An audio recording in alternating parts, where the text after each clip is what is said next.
Somewhere in your family tree, maybe a generation back, maybe 4 or 5 generations, there is almost certainly a story that begins with water, a ship, an ocean, and at the end of it, a sliver of land in New York Harbor that most people have heard of, but very few truly understand: Ellis Island. Today we're going to walk through its full story, not the cleaned-up textbook version, but the real one, the one with fear in it and grief and sometimes cruelty, alongside all the hope from the hopeless. With the use of AI tools, we've taken original photographs and engravings from the Library of Congress and transformed them into lifelike scenes, so you can look these people in the eye and understand what they were actually going through. Stay with us to the end, because this story doesn't end the way most people think it does. To understand Ellis Island, you first have to understand why anyone would get on a ship in the first place. By the 1880s, large parts of Europe were in crisis. Ireland had already lived through one of the worst famines in modern history. The Great Famine of the 1840s killed roughly 1 million people and forced another million to emigrate in just a few years.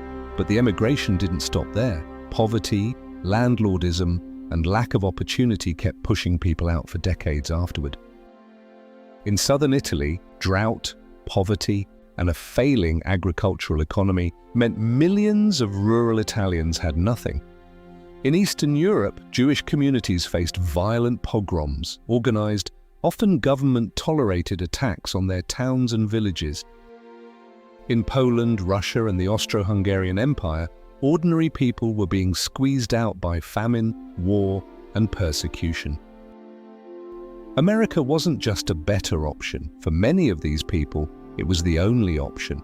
The journey itself was brutal. Most immigrants crossed in steerage, the cheapest part of the ship, deep in the hull, with hundreds of people crammed into bunks with little ventilation and almost no sanitation. The crossing could take 2 to 4 weeks.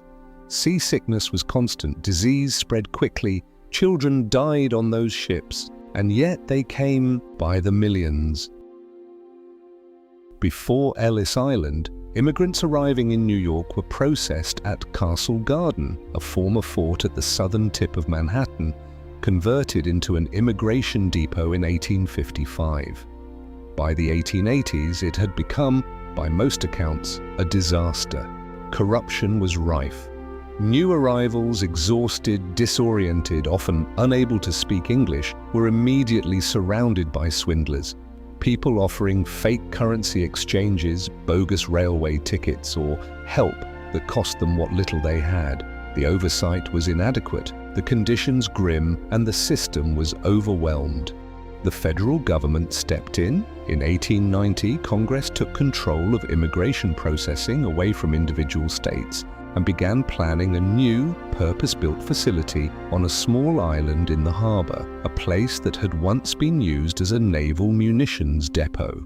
It was named Ellis Island after Samuel Ellis, a Welsh merchant who had owned it in the late 18th century. On January 1st, 1892, Ellis Island opened. The very first immigrant processed was a 15-year-old girl named Annie Moore from County Cork, Ireland. She had spent 12 days at sea with her 2 younger brothers, and she was given a $10 gold coin to mark the occasion. In its first year, the station processed nearly 450,000 people.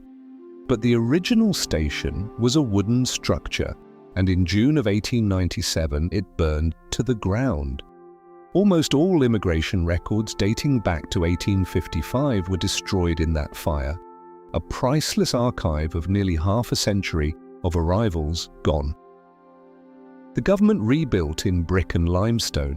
The new main building opened in 1900, and it's the one you'd recognize today, French Renaissance in style, with 4 copper-topped towers designed to look substantial and serious. Here's how it actually worked when you arrived. First-class and second-class passengers were inspected on the ship itself and waved through quickly. The assumption was that if you could afford a decent ticket, you were unlikely to become a burden on the state. That tells you a great deal about the attitudes of the time. Steerage passengers, the poor, the desperate, the majority, were taken by barge to Ellis Island. They arrived carrying everything they owned, tagged with numbers from the ship's manifest, and joined enormous queues that wound through the building. Public health service doctors watched the incoming lines from above, looking for anyone who moved oddly, a limp, labored breathing, an unusual gait. If a doctor spotted something, they marked your coat in chalk, an X for suspected mental illness, a B for back problems, E for eyes, H for heart. The most feared mark was an E with a circle, suspected trachoma, a contagious eye infection that could cause blindness. Inspectors checked for it by flipping back the eyelid with a button hook, a small metal tool normally used to fasten boots. It was painful and terrifying for anyone who didn't understand what was happening. Those pulled from the line faced further examination. Those who passed moved to the legal inspection, a rapid-fire series of questions. Where are you from? Who are you going to? Do you have money? Do you have work waiting? That last question was in a sense a trap. The contract labor law of 1885 barred immigrants from having a job arranged in advance because it was seen as undercutting American workers. But if you said you had no prospects and no means of support, you could be rejected as likely to become a public charge. For people caught in the middle, there was no clean answer. For most, the entire process took 3 to 7 hours. Then they were free, ferries to Manhattan, trains heading west. The relief must have been immense, but not everyone got to leave.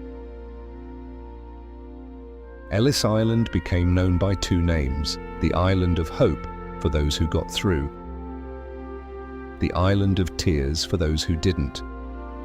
Roughly 20% of all arrivals were detained, held back for further medical or legal review.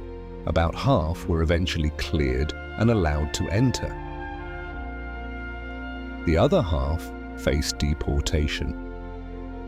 Over the entire period the island operated, more than 3,500 people died there, many of them children, many already weakened by the ocean crossing.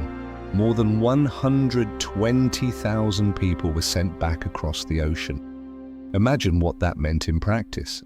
A family arrives together, the parents pass inspection, but their youngest child shows signs of trachoma, an eye disease that, if treated, often cleared within weeks. The rules said the child must be sent back. Officials expected the mother to accompany the child. That meant breaking the family apart. One parent going forward into America with some of the children, the other returning to a country they had sold everything to leave. These were real decisions made on real families on a daily basis, and the heartbreak of it was considered by those running the system to be an unavoidable cost of maintaining public health standards. The busiest year in Ellis Island's history was 1907. In that single year, just over 1.25 million people passed through its gates, more than 11,000 people on a single day in April.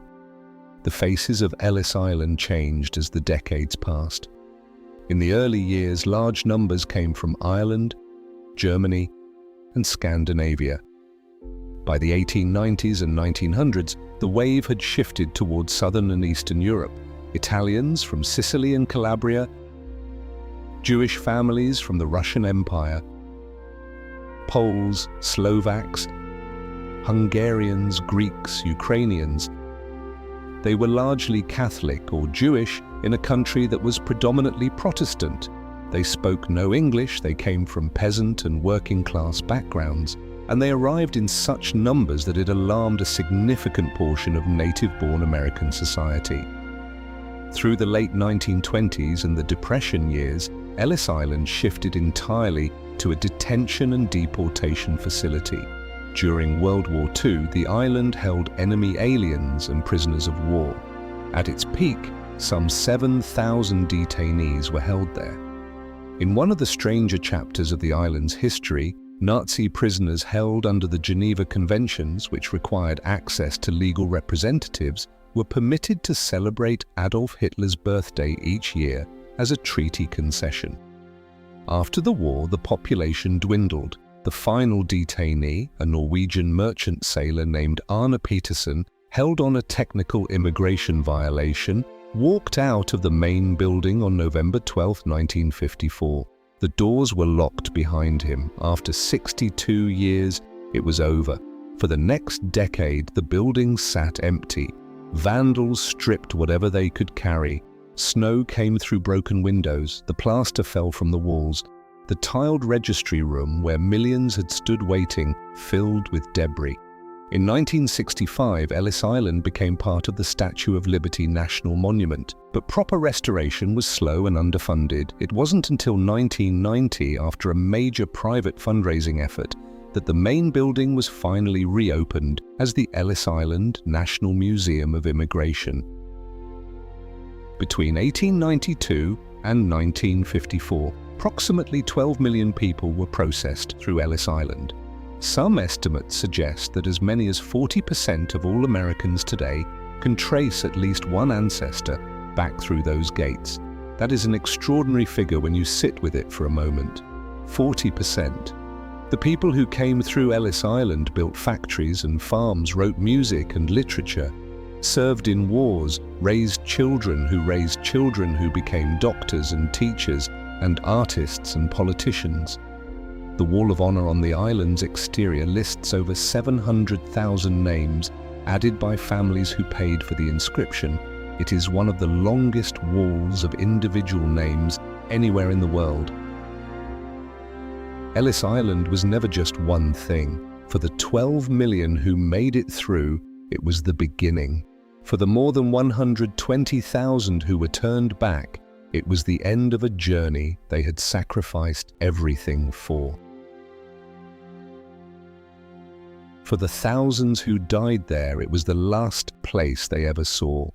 The story of Ellis Island is the story of America in miniature, the hope and the ambition and the prejudice and the cruelty and the resilience, all of it happening in the same building on the same days to different people standing in the same line.